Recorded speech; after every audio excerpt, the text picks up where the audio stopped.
From a movie set to pediatric urgent care, the team you're about to meet tonight is looking to open a first-of-its-kind facility to help kids in central New York. It's a mission impossible that got started on a production set alongside actors and producers, just as COVID took hold of the community. Now at 7, Connor White explains. Brogan! 2.5-year-old Brogan is at Drakos Pediatric Urgent Care so that doctors can look at this. Can you do that one on top? If he seems unbothered, Good job! it's because there isn't actually anything wrong. It's just makeup. Brody is one of a few mock patients for a brand new facility. Okay, so we're gonna go right into the back. Helping prepare the very real nurses and paramedics who will form the team at this first-of-its-kind facility in Clay. Brody's mom is part of the team, a former dispatcher for AMR and Onondaga County 911. It's certainly going to relieve some stress on the overall emergency system. They have 9 beds in this facility, and this month they'll be treating real patients with real problems. But none of this would have been possible if not for the work that they were doing on a movie set in Liverpool just over 3 years ago. We originally started with American High, and we really got our work processes down. Heather Drake Bianchi, the CEO at Drakos, was part of a team of set medics with local movie production company American High. A pretty standard job that took a turn when COVID-19 began to spread. Bianchi and her team pivoted, having to focus on testing. They set up their own lab on site to meet the demand. It was our problem-solving solution. We didn't realize how big that it would get. Bianchi founded CineMedics, a mobile testing unit that got them working on major productions with companies like Netflix. That journey took Bianchi to Boston, where her newborn got COVID. That was a really scary moment. I remember sitting there in my hotel room in my sweatpants with my baby, and I'm postpartum, and I'm getting these terrible phone calls, and I'm like, oh my God. So I'm looking up resources in Boston of who I can ask if my kid is going to be okay. And they pull up a pediatric urgent care. And I was able to get it on the phone with a provider in like 15 minutes. She realized a similar service wasn't available back home in Syracuse, and she wanted to change that. Stomach issue. Stomach issue, sure. 2 years later, they're on the verge of that tangible change, Jason? with paramedics like Patrick Kahansky joining the cause. For us in this area, it's groundbreaking because paramedics aren't typically somebody that you're going to see in this type of atmosphere. Kahansky says having registered nurses and paramedics working side by side in-house is unique, offering complementary skill sets. The goal here is to begin to take stress off of hospitals and parents left waiting for hours trying to get into emergency rooms with their kids. And the whole system just needs support. And so if you think about how are you going to help the medical professionals, they don't need pizza parties. They need additional resources. They need the ability to take a break. They plan to be open from noon until midnight during the week to give parents a place to get their kids help after hours. Are they alert and oriented? And Bianchi doesn't want to stop there. I know that there's not currently a resource available like this. And so it's our first step. And we're going to do this well. A grand opening is set for May 15th. LeMoyne College is celebrating its move to Division I athletics, but not without some criticism, as it means the Dolphins won't be able to compete for a national title in the postseason for 4 years. Our Samantha Croston was at an event this afternoon, gathering some reaction from the athletes, the coaches, and the administrators. She has the latest tonight.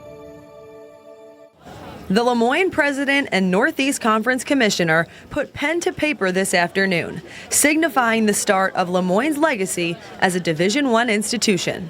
This is a bold, no-nonsense, gritty, resilient, aspirational school. And this is not the first time we've been bold. This is what we do. This is who we are. Fins up. Okay?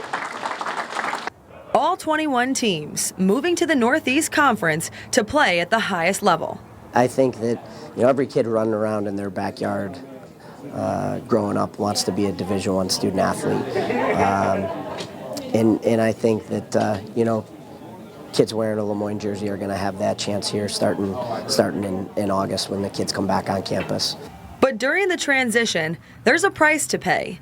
A rule that will not allow student athletes to compete in NCAA tournaments for 4 years and conference championships for 2. There are draconian rules that need to be revisited and studied. A carte blanche rule like that does not suit or fit all institutions. And LeMoyne administrators would like to see it changed. We would love to see that reduced from 4 years to perhaps 3 or 2. I think that there's a chance that could happen during the course of our 4-year reclassification. In the meantime, students will focus on controlling what they can. I think if we could just focus on, the journey and the experiences as a whole, I think that can be our championship. Nothing's going to change. We're still going to keep putting our best foot forward and have that winning mentality.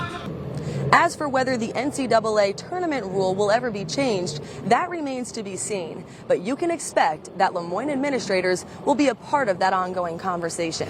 Onondaga County leaders want more affordable housing and robust town centers, but they'll need to do some convincing. Towns and villages control their own zoning codes, things that will now need to change to line up with the county's new comprehensive plan just introduced this week. Our Connor White's looking at what needs to come next as we prepare for this anticipated population growth. Connor? Matt, Megan, Onondaga County Executive Ryan McMahon's team says when it comes to housing, they need to find an end to endless suburban sprawl. According to their projections, they need 12,000 new homes, 75% of which need to be apartments, and they have to convince localities to get on board who actually control zoning. Onondaga County wants to bring people together. Housing, new neighborhoods. Somewhat literally. The new Plan Onondaga roadmap includes recommendations for towns and villages to adopt new zoning laws to allow for mixed-use housing on smaller lots. This is how these communities are going to grow, enhance the quality of life in their communities, and make their communities more affordable. It's a big ask, given that 97% of the land available in Onondaga County only allows for single-family homes, according to CNY Fair Housing. The plan is good. I like what's in the plan, and now it's a question of will it actually happen in reality? Alex Lawson is the organization's housing policy expert. He says the county's plan is promising, but at the end of the day, they can only make recommendations. Some towns and villages voiced opposition to a similar New York State plan for housing this year. And the county's kind of in the same spot. They don't have any zoning authority, and so can't really enact the recommendations in there unilaterally.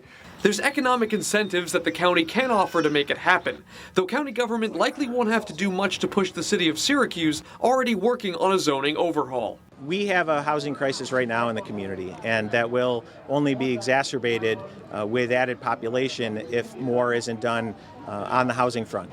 Mayor Ben Walsh says they've been actively involved in the Plan Onondaga process. He's encouraged by the emphasis on building so-called strong centers throughout the county to mimic Armory Square and boost affordable housing. Building new single-family, owner-occupied housing, building new rental, affordable housing, that's to address the needs today, but also to prepare for the growth tomorrow. The county executive says that the city plays a major part here as they look to build out these traditional town centers and improve transportation options between the two. This month, the county legislature will take a vote on the plan after a public comment period.